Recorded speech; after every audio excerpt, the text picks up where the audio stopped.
ముఖ్యంగా శ్రీనివాస్ రెడ్డి గారు 4 సంవత్సరాలుగా సిద్దిపేట జిల్లాలో పనిచేస్తూ అందరి మన్ననలను ప్రేమలను పొందినటువంటి ఒక మంచి వ్యక్తి శ్రీనివాస్ రెడ్డి గారు. నార్మల్గా స్వంత జిల్లాలో డిఈఓగా పనిచేసే అవకాశం ఇవ్వరు.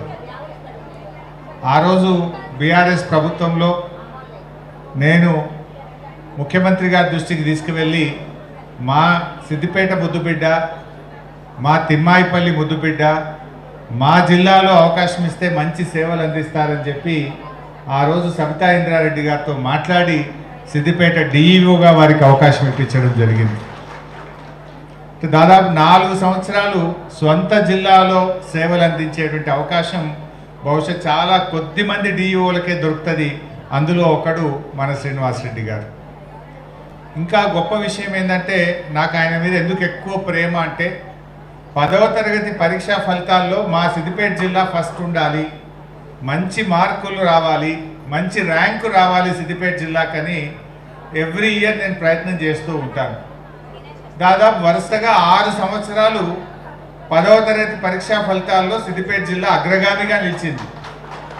అంటే 6 సార్లు అగ్రగామిగా నిలిస్తే అందులో 3 సార్లు ఆ ఘనతలో డిఈఓగా శ్రీనివాస్ రెడ్డి గారికి భాగస్వామ్యం దొరకడం, వారి విశేషమైనటువంటి కృషి ఉండడం అనేటువంటిది నాకు చాలా సంతోషాన్ని కలిగిస్తుంది. వారు ఎంతో పట్టుదలతో ఎవరి మనసు కూడా నొప్పించకుండా అటు విద్యాశాఖ అధికారులతో కానీ ఉపాధ్యాయులతో, ప్రధాన ఉపాధ్యాయులతో, ప్రజాప్రతినిధులతో అందరితో కూడా కలిసిమెలిసి పనిచేసినారు. ప్రభుత్వం మారినా కూడా అదే పద్ధతుల్లో చక్కగా విద్యా సంక్షేమం కోసం, విద్యా అభివృద్ధి కోసం, ఈ జిల్లా అభివృద్ధి కోసం ఎంతగానో బాగా కృషి చేశారు. చివరిలో అయితే స్పోర్ట్స్ కూడా వారే జిల్లా అధికారిగా పనిచేశారు. అటు విద్యాశాఖ అధికారిగా, స్పోర్ట్స్ అధికారిగా కూడా పనిచేసి మంచి పేరు తెచ్చుకున్నటువంటి వ్యక్తి. చాలా సంతోషం. గతంలో నేను మన ఊరు మనబడి ప్రోగ్రాం స్టార్ట్ చేసినప్పుడు గత ప్రభుత్వంలో వేగంగా పనులు చేయించడానికి ఎప్పటికప్పుడు వెంటబడి మన ఊరు మనబడి పనులు బహుశా రాష్ట్రంలోనే సిద్దిపేట జిల్లాలో చాలా వేగంగా నడిచి అత్యధిక పాఠశాలలు పూర్తయినాయి అంటే దాంట్లో కూడా మన శ్రీనివాస్ రెడ్డి గారి కృషి ఎంతగానో ఉందని చెప్పి చెప్పుకోవచ్చు. బట్ ఏది ఏమైనా ఉన్న డిఈఓలు రిటైర్ అవుతున్నారు, కొత్త డిఈఓలు అయితే వస్తలేరు. రాష్ట్రంలో 33 జిల్లాలు ఉంటే ఇలా 3 రెగ్యులర్ డిఈఓలు ఉన్నారు, 30 చోట్ల డిఈఓ పోస్టులు ఖాళీగా ఉన్నాయి. బాధ కలిగేది ఏంటంటే ప్రభుత్వం జాయింట్ కలెక్టర్లను, అడిషనల్ కలెక్టర్లను డిఈఓలుగా పెడతా ఉన్నారు. అసలు విద్య మీద వాళ్ళకి ఏం అవగాహన ఉంటుంది? ఒక అడిషనల్ కలెక్టర్ జిల్లాకు వస్తాడు, ఆయనకు ఉండే అనేకమైన బాధ్యతల్లో విద్యాశాఖ ఒక బాధ్యత పెడుతున్నారు. ఏ రకంగా విద్యాశాఖను ఆయన అర్థం చేసుకోగలుగుతాడు, ఏ రకంగా ఉపాధ్యాయులతో ఆ వ్యవస్థను నడిపించగలుగుతాడు అనేది ప్రభుత్వం అర్థం చేసుకోవడం లేదు.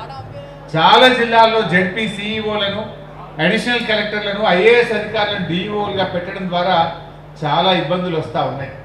రెగ్యులర్ డిఈఓల నియామకం జరగక చాలా రకాల సమస్యలు కూడా ఈరోజు వస్తూ ఉన్నాయి.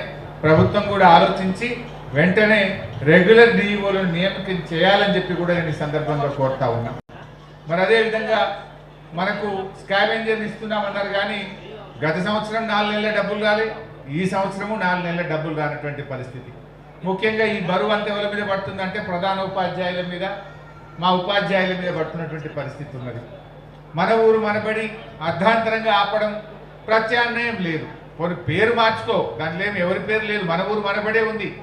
పేరు మార్చదు, పథకాన్ని ముందుకు పోనీయక అర్ధాంతరంగా చాలా స్కూళ్ళు ఆగిపోవడం, కొత్తగా ఒక్క తరగతి గది కూడా కట్టే ప్రయత్నం చేయకపోవడం కూడా ముఖ్యంగా ప్రభుత్వ విద్యా వ్యవస్థలో అనేక ఇబ్బందులు ఈరోజు మనం కూడా చూడడం జరుగుతూ ఉంది. ముఖ్యంగా ఉపాధ్యాయులు కూడా ఎంతో కాలంగా పెండింగ్ ఏరియాస్ విషయంలో కానీ, డిఏల విషయంలో కానీ అనేక ఇష్యూస్తో కూడా సతమతం అవుతున్న పరిస్థితి ఉన్నది. రిటైర్డ్ ఉపాధ్యాయుల పరిస్థితి అయితే ఇంకా చెప్పనక్కర్లేనటువంటి పరిస్థితి. బట్ ఏది ఏమైనా మా శ్రీనివాస్ రెడ్డి గారు రిటైర్ అవుతున్నారు. మరి ఆయనకి ఎప్పుడు వస్తాయో పైసలు, మరి దానికి ఏం కమిట్మెంట్ పెట్టుకున్నాడో, బిడ్డకు పెట్టుకున్నాడో, కొడుకు పెట్టుకున్నాడో, ఇల్లు కట్టుకునే ఆలోచనలో మరి అది ఎన్నేళ్ళకి వస్తాయో తెలియని పరిస్థితి ఏర్పడ్డది. బట్ ఏది ఏమైనా మంచిగా పనిచేసింది శ్రీనివాస్ రెడ్డి గారు.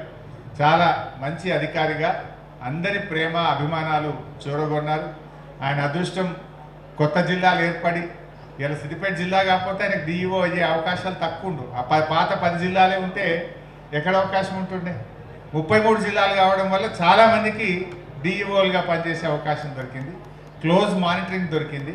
దగ్గరగా విద్యా వ్యవస్థను బాగు చేయడానికి అవకాశం దొరికింది. అట్లా శ్రీనివాస్ రెడ్డి గారు చాలా బాగా పనిచేసి మంచి ప్రేమ పొందారు. అయితే ఆయన చూస్తే మనిషిని చూస్తే 61 నిండినట్టయితే కనబడతలేడు, 51 లెక్కనే కనబడుతున్నాడు, ఏం కనబడుతున్నాడు. సరే పదవికి విరమణ ఉండొచ్చు కానీ సేవకు విరమణ ఉండదు. ఇంకా బాగా మంచిగా ఈ ప్రాంతంలో వారి సేవలు అందిస్తారని ఆశిస్తా ఉన్నా.